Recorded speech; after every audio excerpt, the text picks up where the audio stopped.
Welcome to Side by Side, a podcast where I, Robert Kuang, take you inside conversations with artists, creatives, healers, and warriors taking the charge in their transformational story. Today's guest is Happy Ali, the author of The Intuition Bible, How and Why to Tap into Your Inner Wisdom. With a BA in psychology from UCLA, he is a prophetic dreamer, certified master NLP practitioner, master clinical hypnotherapist, and the host of the Happy Insights podcast. Happy's spiritual journey began in 1995 when he dedicated his life to the exploration of metaphysical disciplines after a near-death experience inspired a dramatic awakening.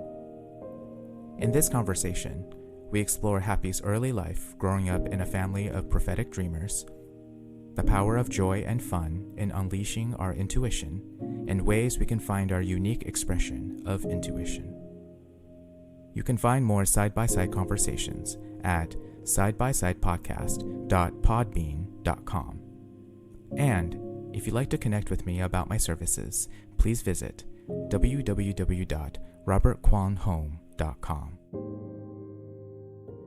We've already gotten started on our conversation before we even hit record, but I'm really looking forward to having a conversation today with Happy Ali. Congratulations on the launch of your latest book, The Intuition Bible. How has it been for you so far? Thank you so much, Robert, for having me on your show.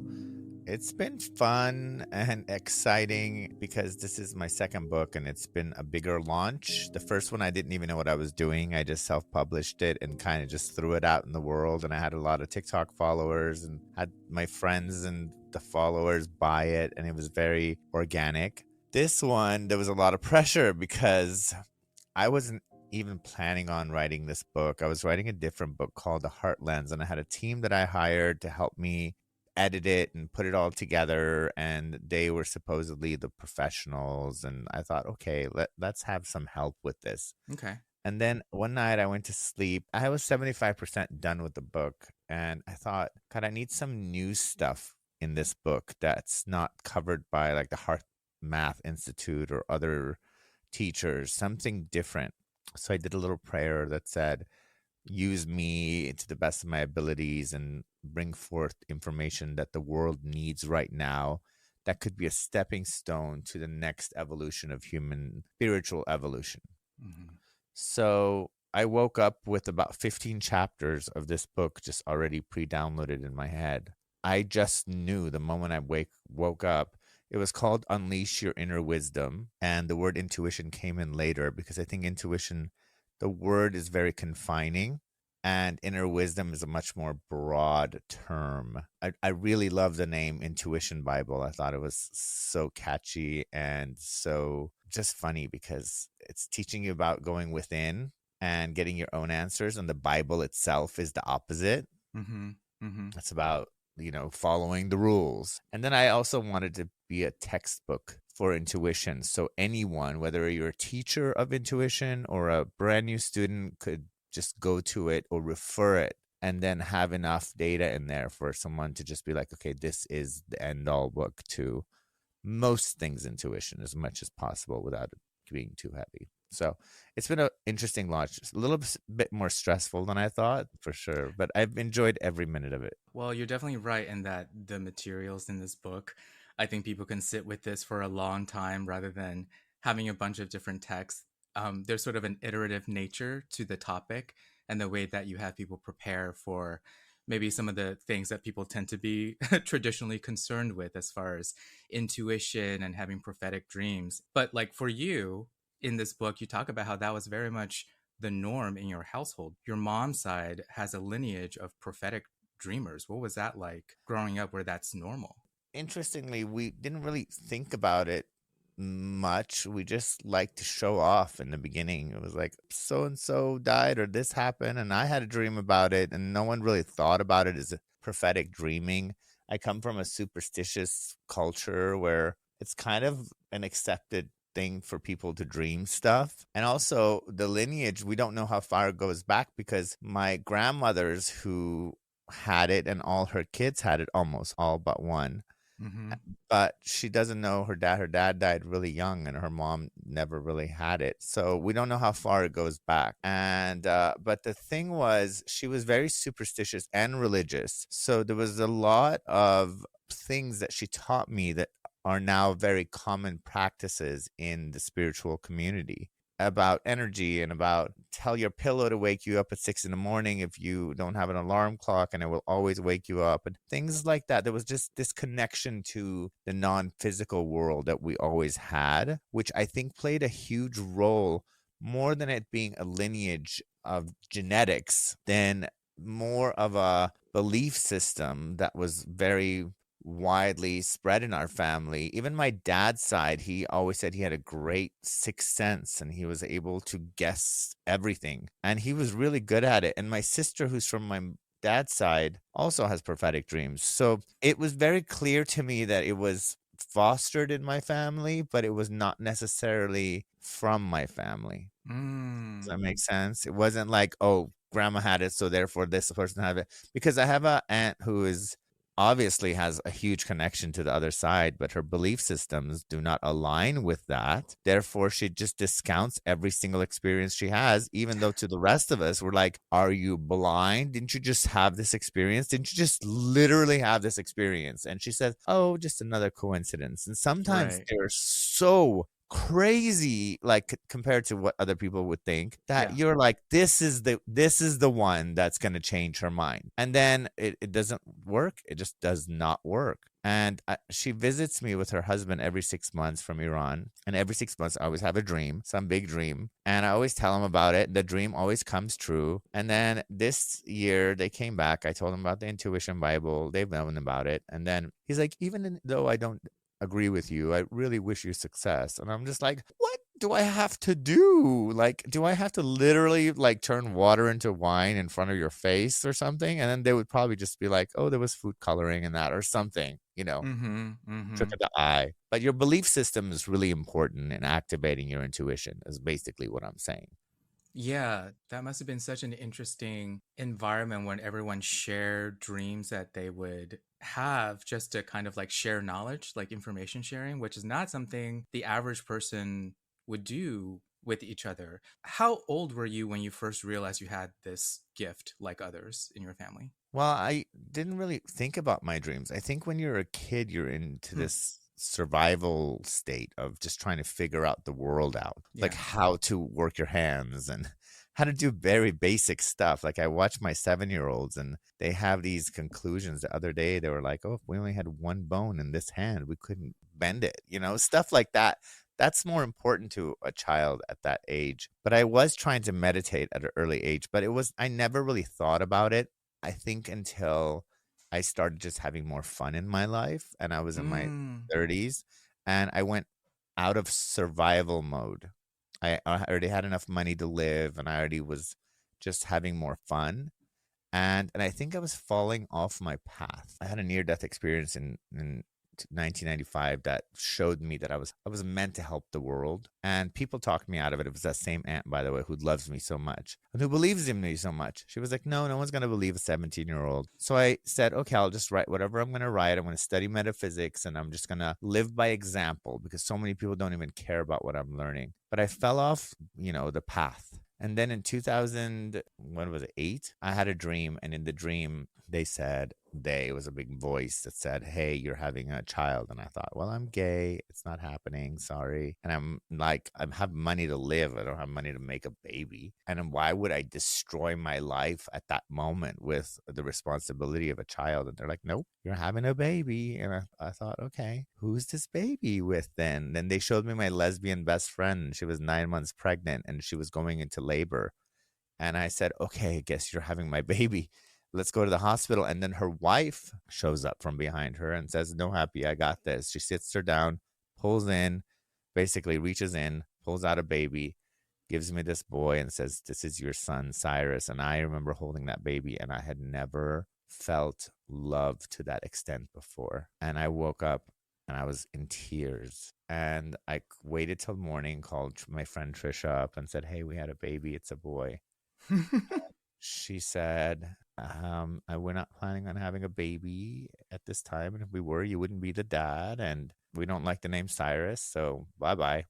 So I thought that would be it. But the dream just was very strong. It was like a memory. And that was the beginning of feeling like what a prophetic dream feels like. I had another one prior to that about a death of two different people, but you know, you still think it's a coincidence. But that one was really big. And then 6 months later, they came to me and they said, "Hey, we want to have a baby and we want you to be the dad."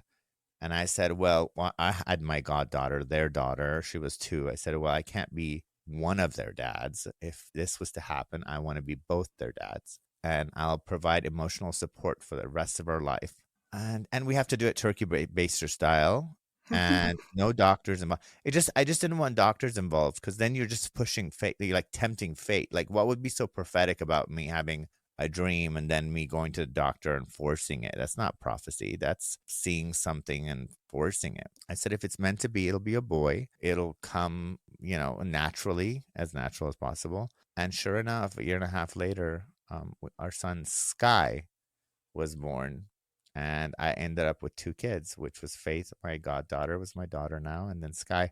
And, a lot of people did argue because during that whole time I was telling people I'm having a baby, I'm having a baby, I'm having a baby. And they thought, oh, wait till you have the baby before you tell people you have the baby. But I said, I already met this baby. And that changed the trajectory of my life. And the reason I mentioned that dream is not so much for the prophetic aspect, but it was that there's a soul aspect of us that wants us to be on a specific path. And when we fall off the path, it will nudge you to the direction that you need to be on, to the path that you need to be on. I went to Iran and I always taught makeup because I was a makeup artist. And my mom said, "Hey, do you want to teach another makeup class?" And I said, "No, Mom, I want to teach metaphysics." And she's like, "Well, you've never taught a 4-hour class and they only do 4-hour seminars there." And she's like, "Do you have any notes?" I said, "No." She said, "Well, we can arrange it." And then the next day it was a full house, 70 people. And I just went on stage and spoke for 4 hours.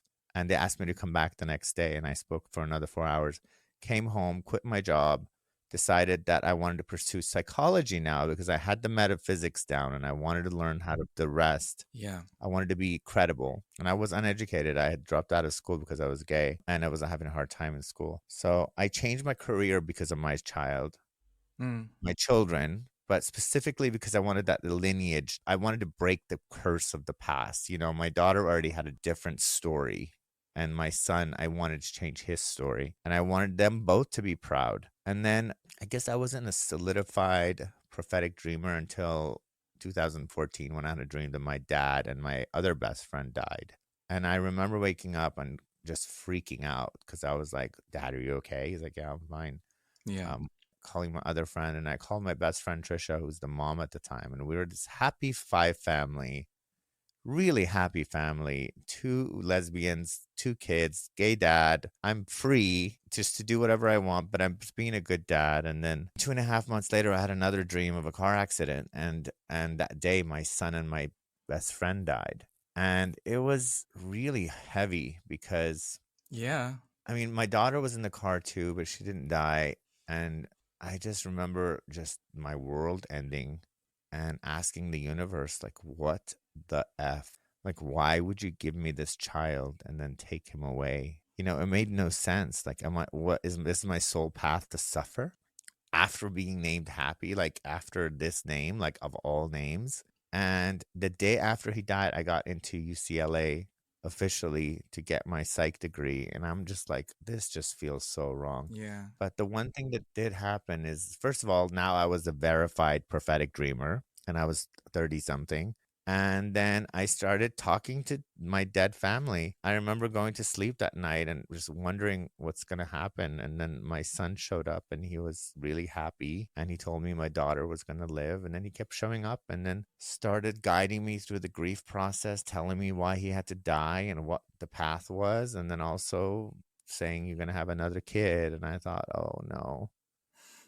But he kept showing me this curly haired baby and the straight haired baby, which I thought was him. And I said, "Are you coming back?" And he said, "No, but you're going to love them." And I was just like, damn, like that was just, It was just a mind, whatever you want to call it.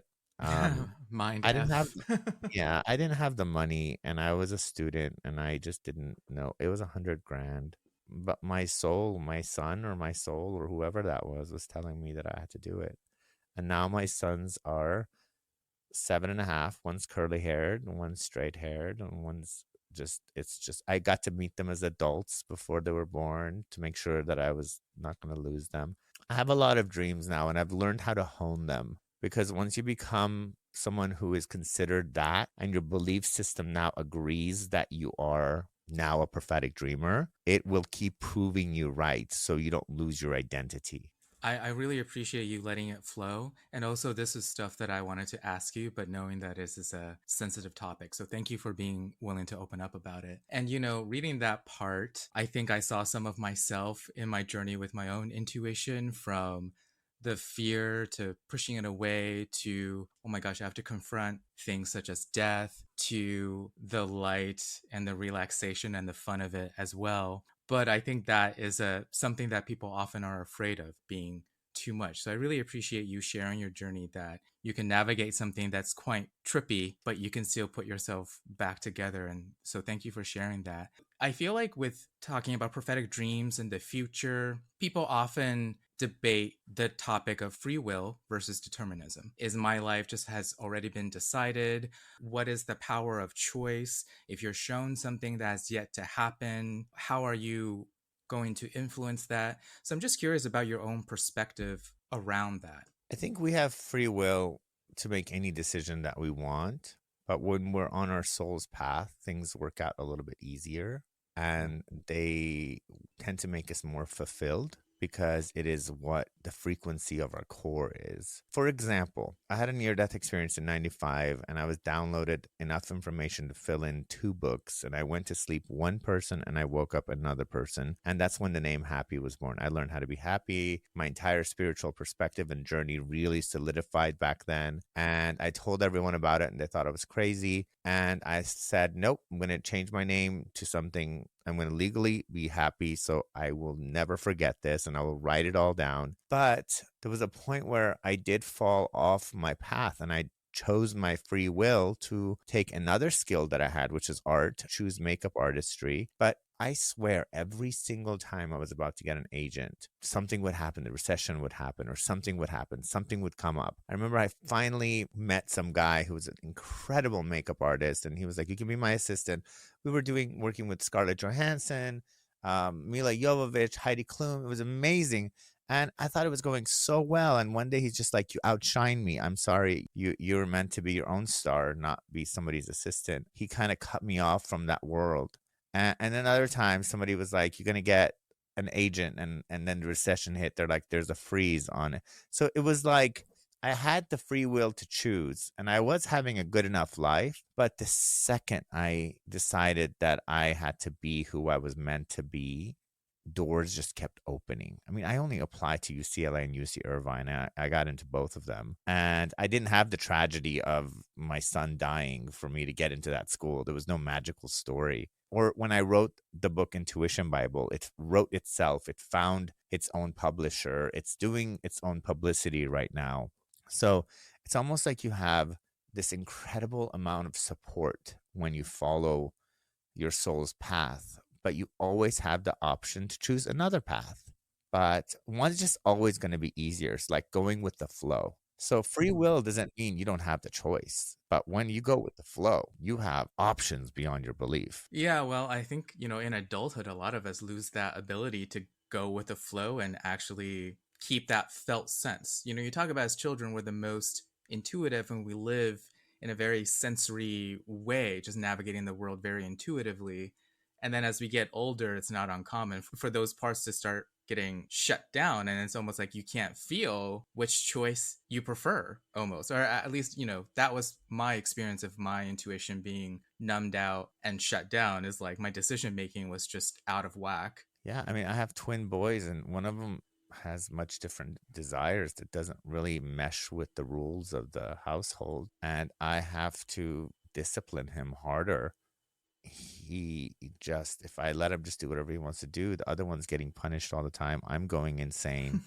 And I can watch myself training himself out of his natural ability to have fun. Hmm.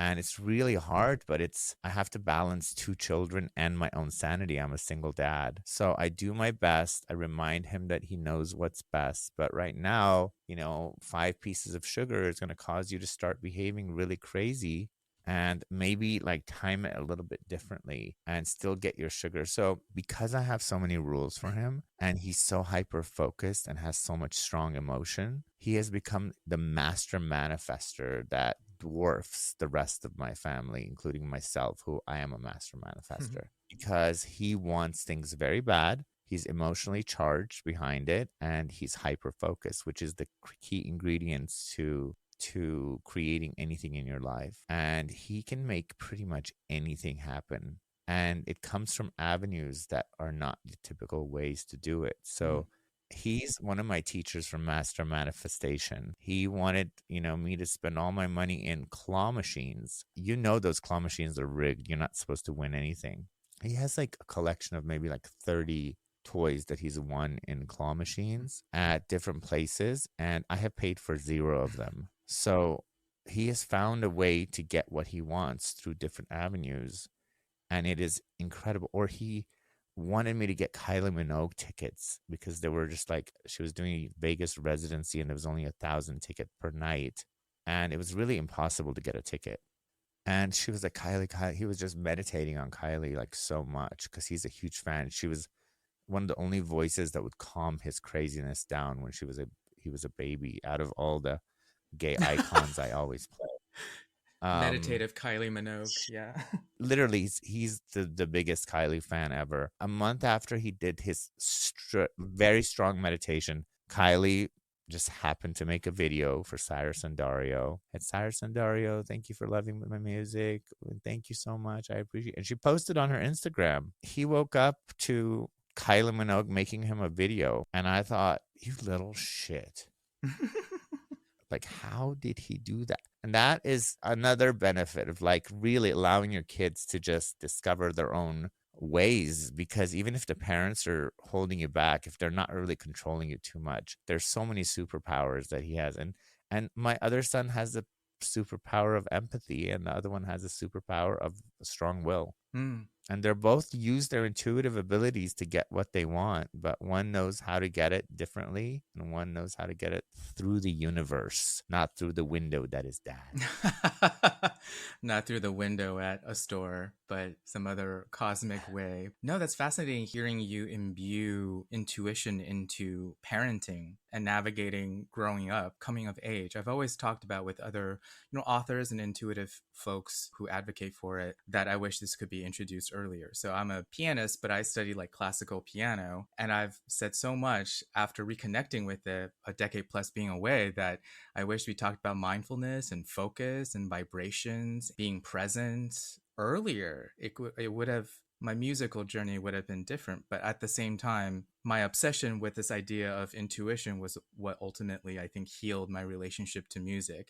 And you talk about vibrational frequencies in your book as something to work with. I'm not sure what my question is, but I'm just curious to hear you talk about vibrational frequencies. And of course, I'm happy to share my experiences too, but so much of this resonate with me. The first thing people think about vibrational frequencies is the idea of law of attraction, and you vibrate on a particular thing and you attract that into your life, and then you get the intuition to take the right action, and then you get the thing that you want in your life. But I use it in a different way. I mean, you can basically talk about vibration frequencies and talk about any topic in this world, whether it's quantum physics or watching television or how your phone works. It's related to everything because everything is frequency. But the way I talk about it is, like I said, I didn't choose the word intuition Bible. It was how to unleash your inner wisdom. And the easiest word to describe that was intuition. It's intuition to me means information that comes through any other source than your logical mind. Mm-hmm. And it could come from within. It could come from dimensions beyond. It could come from your outer world giving you signs. It could be your outer world giving you messages. It could be your body showing you disease and you being aware of it, tapping into your intuitive mind to know what this all means. to me, inner wisdom, I'm just going to refer to it inner wisdom. It means being tapped into the world that exists that is not your logical little tiny brain that uses its very little computing abilities to think. And frequencies and vibrations is how you're able to watch different channels on your television or listen to different radio stations or even get a phone call. If someone doesn't know that your phone number, they can't call you. Yeah. Right. And that phone number determines the frequency of your phone line. So basically, it's the exact same thing. If you can learn how to change your frequency and what you're able to, how you're able to vibrate, then you have access to new informational channels that give you different kind of data that can help you with different things in your life. Mm. The inner worlds, the ones that you have access to, as long as your intentions are pure and as long as you really are trying to improve your life and align with your soul's journey, and that is your main intention, that informational data pool that you tap into is tailored to your needs for your success. It does have an agenda, just like every one of your friends and every single political figure has an agenda. Everyone has an agenda. You have an agenda right now with me. I have an agenda with you. I'm trying to sell a book and do a good job convincing people how important intuition is. You're trying to have a successful show and have a successful conversation. With your best friend, you have a different agenda. The good thing about the agenda of your inner world is that its only agenda is your success, because your soul wants to get the most out of this little life that you have. And it wants to guide you in the most efficient way so it can get the most out of the little life that you have. And I repeated that twice because let's say you have 90 years to live. Let's make the 90 years as fruitful as possible with as much transformation as possible, because your soul's transformation is dependent on your transformation in this life. Your success is its success. Now, I'm not talking about financial success. I'm talking about transformative success. Now, people talk about signs like astrological signs, and they're like, oh, well, I'm a Taurus. That means I'm stubborn, and this is who I am. This is who I'm going to be when I die. But I look at astrology as your history.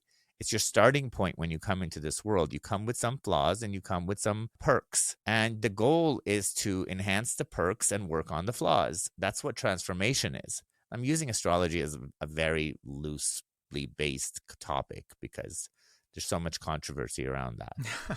Yeah. But the point is, you come in as you, and you're meant to leave as someone upgraded. When you tune into the frequency of your inner world, you have better guidance to help you transform and not get lost in the loud noise that is our media, our social media, all our friends and family that already have preconceived notions of who we are and what we're supposed to do and what's best for us. And when you tap into those frequencies, you can decipher. You have a third, it's actually like a million forces, but it comes through a singular inner voice, which is your subconscious, who's the gatekeeper of all things intuition. You have an extra friend that gives you extra advice that can help you make decisions. Have a new, you have a C option in your multiple choice questions. Yeah. I'm about to come across this decision, this decision that I have to make. People say I should do A, and some people say I should do B. Hey, inner voice, what do you think my option is? Which one's better for me? And then there's option C. Yeah, I often feel like I will get downloads giving me some advice whenever I'm thinking too linearly about problems and issues and things like that. And often, my grandmother passed away at the beginning of the pandemic, and I had this experience where I was able to cultivate a much richer relationship because I could not visit her all of the time in China when I was living in America. So, and then music started coming through a lot more easily. I felt like I could honor them, in a different way. I think it affected my relationship to myself to music and also the way I think about myself and what I wanted out of life and career. So it's hard to put into words all the time, the implications of following your inner wisdom. But your book definitely captures some of that I recognize as well. And then it's hard to kind of convey that to someone else at times. That's why it took an entire book for me to try to do that. But one of the things I want to tell you is one of the reasons that you were able to tap into all these new things after your grandmother died is because you were familiar with her energy signature. And when she went to the other side, you were easier able to tune into her frequency because you were familiar with her energy signature. And you found a touchstone, a link to the other side that was easier than other things you've had before. And when you tune into that frequency, flood of information comes through that's helpful. And you don't even know if it's really her or not, because it could be your subconscious conjuring up her image just to show you that there is someone on the other side helping you. I mean, I have my son that visits me, and sometimes I know it's him, sometimes I don't know if it's him. My grandma visited only me 3 times, and I'm so mad at her because I'm like, Grandma, like, you taught me everything. We talk on the phone for hours. Like, you just died. Like, show up. She only shows up when I need her. I think it's because I have an open relationship to my inner worlds, Yeah, and me too. Yeah. they show up when you need them. Yeah. It's like almost like a disease. A disease is usually an emotion that's trapped in your body that you're not paying attention to and you've lost your way. Now, someone might say, oh, this disease is the greatest messenger that changed my life. And I really am glad I got this pain showing me that there's something wrong with my life. And to me, like, okay, that's like saying I'm communicating with the other worlds, and it's great that there's this huge communication. But when you're on your path, there's no need for disease, for example. So then their communication doesn't need to be so clear anymore because you're on your path. You're just going with the flow. So ideally, you don't even need to be tapping into intuition, because intuition should be something really natural. It's really important to understand we live in a survival mode. Our 5 senses are so loud that our inner voice can never be as loud as our 5 senses. And if we are quieting our mind, slowing our brain's waves down to from beta to alpha, and really allowing our dreams and our inner voice to guide us on a regular basis, then what happens is it becomes second nature to us. So even if we're at a grocery store and we're about to pick up something that's a little bit more expensive than what we have in our wallet or our credit card or whatever it is, something in us will just say, oh, put that down. You don't need that. And it doesn't feel like intuition. And then you get to the checkout counter and you realize you had the exact same amount of money as you needed with what you bought. And no one says, oh, well, my intuition guided me to that. But once it becomes second nature, and you read this book, for example, a couple of times, you do some of the exercises, and all of a sudden everything becomes second nature, then you're not like, oh, wow, I tapped into my inner wisdom, blah, blah, blah, blah. You're like, oh, I'm just intuitive and I know what works for me. And it's just kind of like my dreams are right now. My dreams are nothing special to me anymore, especially to my kids. They're like, oh, daddy sees into the future. That's very cool for me, imagining a household where that was normalized. I think very many queer kids, let's just say, I think often dreamed of having a household where certain things could be just accepted. Thank you for sharing how different your life is now because of the destiny that Happy Ali's life is meant to have children, you know? So much work. It's so much work. I want to just be able to sleep, although I have been sleeping a lot this week. But I just want to sleep, or I want to go out all night and not come home for 2 days or do something. It's just it's a different life for sure, but I can see the fulfillment in my life is on a much different scale than my Yeah. former self and a lot of people that are where I would be had I not been on this path. Yeah, and you talk about some of the things that get in our way, our limiting beliefs, and people should really dive into the book to get the nitty-gritty.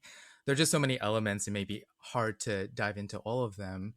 Yeah, this book was so wonderful for me to gain access to. And I also want to know, what are your thoughts around like karma or changing ancestral patterns and things like that? I feel like this is a theme that comes up a lot for people who are interested in, let's just say, intuitive work, elements of healing, looking at the past, disrupting some kind of pattern. Well, the reason things come back, whether they're karma or they're from ancestral patterns, is because something about you needs to shift or change and upgrade. So it doesn't matter whether it's coming from a past life, whether it's coming from something you did yesterday or something your ancestors did. Now, I don't like to go too far back, but I do understand that your DNA is filled with information from the past. So I'm not going to completely discount it. But I am somebody who, I strongly believe in karma, because karma is just the way the energy works. What you put out, you get back. And by the time it comes back, it's magnified, so it hits you a little bit harder. And my son the other day, I said, honey, you're gonna have to deal with whatever you just did, and I'm gonna make sure I'm taking away your tablet, and you're gonna be, and he's like, well, I have my karma too, so you don't necessarily have to do that. And I he's the one who does the worst stuff, and he's the one that always gets most hurt all the time. So first of all, I believe that if you continue to be the same person without transforming, all that you've done will come back to you. And I do believe that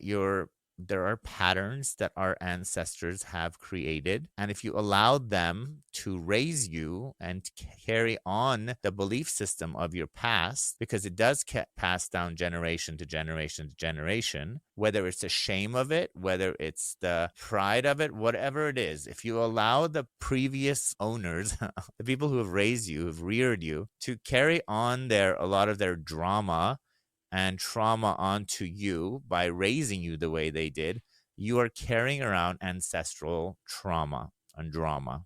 Same thing with if you try to dig too far back into your past lives and remember that you got killed by this person and all that stuff, you bring that right here. The whole point is to get an eraser that erases your past and kind of leaves you with what you need. So it's really important to start fresh. And then I teach people how to bypass karma. Oh, So, interesting. and it's one of those things I say.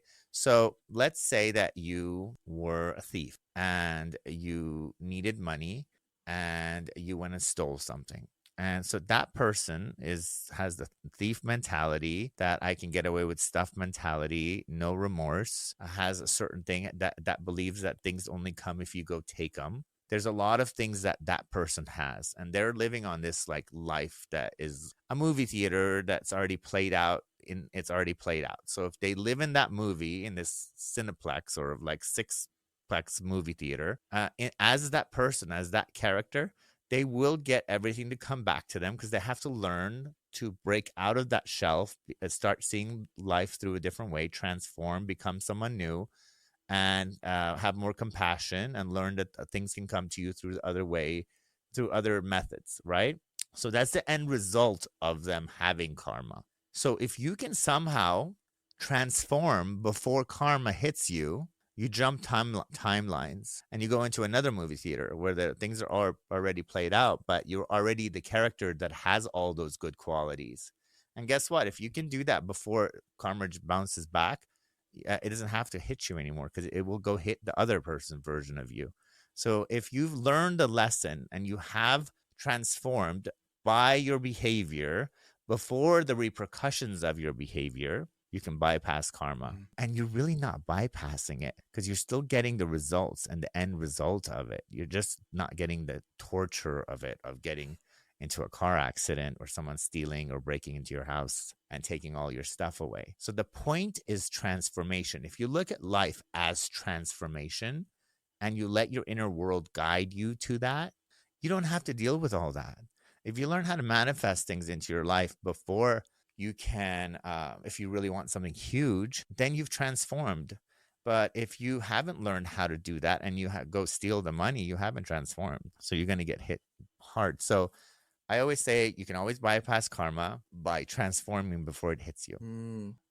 So this is very, very interesting. Again, we're going back to the power of free will, and not to take this practice as a stepping away from that and giving up your free will, but very much I have the power to chart my own course, in life. I really like that aspect, and I feel like sometimes that gets misconstrued. Like you got to give up your power, but really it's quite the opposite. Well, you are God in human form until you take that on. You take that characteristic on of I am the creator of my reality, and reality is nothing but a perception of the current moment. So I was having a a rough day yesterday. Part of I realized that when I became happy, I had a lot less at stake. And changing my perspective on happiness was really easy because I'm like, oh, look at things this way. But the more you have, the more responsibility you have, the more is at stake. Then the pressure's on. Like, my house is bigger now. My cars are more expensive now. My bills are bigger now. Right. So just having like, back then, if I had like $50,000 in my bank account, it was like a dream. And now, like, I count how many months that means that I have to provide for my life. When it gets down to like, let's say 20,000, I'm like, oh my God, I'm getting really, but back in the day, like $20,000 in my bank account. And I was like, wow. Right. So I was having a really tough day yesterday. Everything in me wanted to just lay down in bed, which was the only option that I had. And because I just didn't want to move. And I usually will start scrolling through my social media and just for funny stuff, because that's always a good one to do if you want to just feel better. But something told me I had to find Gaia. And usually I have to dig through Gaia for a really long time. And I just turned Gaia on, and it was Daryl Anka who channels Bashar, and my favorite interviewer, Regina Meredith. And they had never been together before. And it was the first thing on my page. The way he just talked about timelines and how when you step into the now, if you step into it as someone new, you step into a new timeline where even your past was different and your future is different. But it's so hard for us to do that as human beings because we need to identify as this person who's gone through this and who needs that or who has gained these muscles because of it. He explained it so eloquently. He just said, when you step into the now, follow your passion, go with it, don't care about the end results, which is what I do anyway. But right now, at that moment, I was caring too much about the end results. And I was also comparing myself to my dad, who has been somebody who's always been really content with having nothing and has raised kids in a very passive way. Even though that's not who I am, I'm a very active father. I mean, when it comes to how I raise my children, at that moment, in that state of mind, that was a frequency that I had access to, which was you're just not good at this, or you're not good at that. Not realizing my book just came out. I have so much accomplishments. I have people there's so many good things in my life, but my frequency was so low at that moment. And I like to be vulnerable with people. I am in the book. I'm in my first book because I like people to know that even people named happy have hard days. And he said, step into this world. And I have an addictive personality, and I've been drinking a little bit more. I started drinking because I had a year off because I was celebrating my book. And then all of a sudden, the next night, I was drinking a little bit more. And then I was like, oh, I need to stop drinking. And I thought, and it's not like I'm doing anything destructive about it. It's just I'm not living up to my sober evenings like I love. Oh, man, I'm back in this pattern again. And then Bashar just said, step into the now as the person you want to be, and who cares what the past was. And that was led to me by my intuition, and it was placed on the TV where I didn't have to search for anything, but naturally. It was effortless. And all I had to do was follow that gut impulse. And I swear to God, an hour later, I was a different person. It was nothing had changed except my frequency. I heard what I needed to hear, and I was in the vibrational frequency to hear it, and I listened to my gut. And I woke up today, and usually if I have a couple of extra drinks at night, the first thing I want to do in the morning is like, oh, I need a little bit of the hair of the dog or something, or something, This morning I woke up and I just feel so alive and so awake and so different than I have in a month.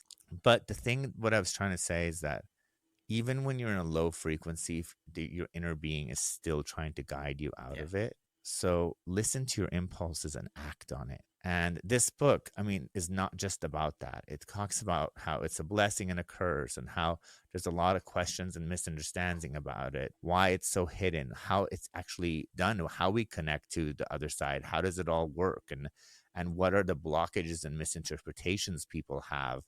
How do you tame the mind and work on your limiting beliefs, and how do you meditate, and what mindset you need to have, and how to demystify the process. And then I go into all the different steps of like, this is how you can do an energy check and clean out your chakra and get into different headspaces. There's so many different things that I talk about. there's a lot. There's a lot. I always say these books, you can spend quite some time in just one chapter, and at the same time, as much as you're going to tackle the, let's say, the more shadowy stuff, I also have to say, in navigating the ups and downs and like healing and grief and loss and music and voice, there's also huge experiences of satisfaction, of joy. I never thought this could be me, of celebration, acknowledgement, accomplishment, success. So, I mean, you really get all the colors in some ways. And I also think there's an element of fun in all of this as well. So it really depends on what your intentions are in some ways, but it can definitely be curated to what you're after, like fun, if that's a really motivating thing, The only way to even access the intuition aspect of you, or the intuitive part of you, is through play. Yeah. Because your logical mind kicks in if you take it too seriously. And when your logical kicks in, the logical mind, it actually blocks almost all intuition, to where intuition has to come from the outside. Yeah. Because the logical mind likes things very linear, and intuition comes very sporadic, and it requires a lot of faith. If you don't go into it as fun, like take this book as something just like, oh, it's a fun book. Yeah. And then go into it and then practice and play and have a little bit of fun, and then see what it is. Leave it at your countertop or whatever. Let it call to you when you need it. Open the right page at the right time. As a whole, I did write it as a textbook almost, and an instruction manual. So the more you take it seriously, I had a guy who really got obsessed with it. And he's like, oh my God, this changed my life. He literally did every step, even though I said take time to do them. Right. And he read it. He had notes everywhere. Every page had things underlined, and he was so passionate about it. So you can do it like that, or you can do it like my best friends are doing. They're just reading it so they can write a review about it. I mean, they don't give a crap what I teach. They've heard me talk for 28 years. So. Oh, well, I mean, count me as someone who loves the practices. I love, like you say, I'm better, let's say, in my discernment when I'm playing the piano and trying to receive messages. And some of these exercises are so good for that. And I love playing with that because I've been able to honor that little connection for myself. So these exercises are so good for anyone who's, got that artistic creative jam in them. Journaling, another one. I mean, I do so much of that for work, but just pen to paper, you talk about, that is just so powerful. And yeah, it doesn't have to be that deep. You can just jot down whatever you got. Yeah, and just know that intuition is tailored to everyone's own superpower. Yeah. So everybody has different ways of receiving information. Like I said, one of my sons receives it in his gut. One of them receives it in ideas that pop in his head. I receive them in a multitude of ways. Some people just receive in their dreams. And I go through every single step and I say, find the one that's easiest for you, work on that. And the moment that your belief system agrees that you are intuitive, in fact, then it will expand it.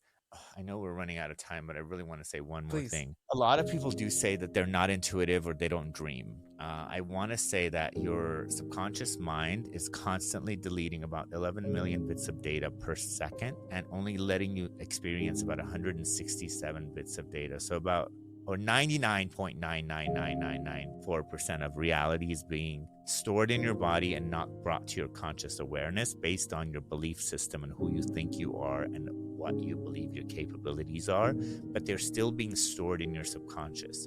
So if you don't think you dream, if you don't think you're a dreamer, intuitive, then your subconscious is not going to bring those intuitive insights to your mind because it says, hey, those are not necessary, and he's going to overload right now anyway. I had to delete 11 million bits of data per second just so he would survive right now. So why would I even bring in anything that's obscure, which is what intuitive abilities are? So a lot of this book, the parts that people always want to skip, is the beginning part, letting your mind kind of ease into the idea that A, intuition is important and inner wisdom is valuable. B, there's a real benefit to tapping into it. C, give it airtime for it to be able to get louder, just so that your subconscious thinks it's important enough for you to be able to include it in the 167 bits of data. So if you don't do that, it will get deleted. I had an aunt who had an out-of-body experience, got to see her dead, the one who doesn't believe anything, got to see all her dead relatives. It was all videoed. It was all, her experience was all on camera. She finally came out of it. Her brain couldn't stitch it together. She had short-term memory loss. She went to sleep. And the next day, her brain deleted 24 hours of her day because it didn't match her narrative. And to this day, if she didn't have a videotape of every single moment of her day, because her son's a tech geek, she would never believe that she got to converse with her dead, recently deceased brother. And that's huge. Yeah. Yeah, I love reading that part of it. And, my culture, Chinese culture, is fairly superstitious. It's not like I grew up with concepts of angels, but certainly ancestral veneration is a huge, massive part of my culture. So there's lots of aspects of this. It's very common household discussions about how do I say, the way we look out for each other. I mean, it's very interesting how different parts of the world deal with grief and death and all of that. So it was such a pleasure to get a glimpse into your inner world, and I appreciate you being willing to share so much of it, because I found it very validating for myself. And also, this book to me is very accessible. People can just practice it just out of curiosity. There's nothing really that I think is not for everyone. So thank you. You're very welcome. And I think this book is also a textbook. So if you don't do any of the exercises, it really does expand your awareness a lot. Yeah. So thank you again for having me. Yeah, thank you so much for your time today.